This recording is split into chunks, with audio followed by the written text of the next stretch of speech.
Date and time functions in Excel allow you to work with dates and times by converting them into serial numbers that Excel can use for calculations. These functions are widely used in business applications such as accounts receivable aging, project scheduling, time management, payroll, and financial analysis. One of the most commonly used functions is today, which returns the current date based on your computer's system date. Simply type equals today into a cell, and Excel will automatically display today's date. This function updates every time the workbook is recalculated, making it ideal for dynamic reports and calculations. If you need both the current date and the current time, you can use the now function. Enter equals now to return the current date together with the current time. This is particularly useful when recording timestamps or performing calculations that require both date and time. Another useful function is WORKDAY, which calculates a future or past working day by adding or subtracting a specified number of business days from a start date.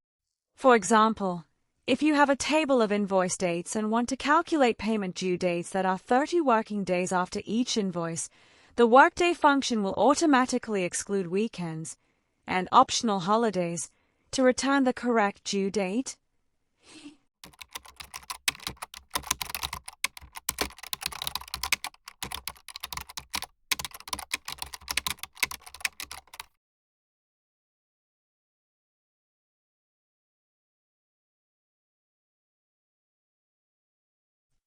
To calculate the number of working days between two dates, Excel provides the NETWORKDAYS function. This function is particularly useful for determining how many business days an invoice is overdue, measuring project durations, or calculating employee working days. You simply specify a start date and an end date, and Excel returns the number of working days between them.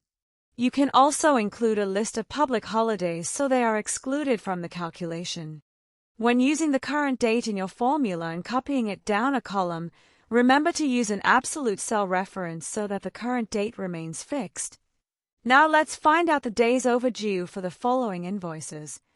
The start date is the due date and the end date is the current date. Note that current date should be fixed in the formula using absolute reference. Since the last invoice has been paid, days overdue could be removed.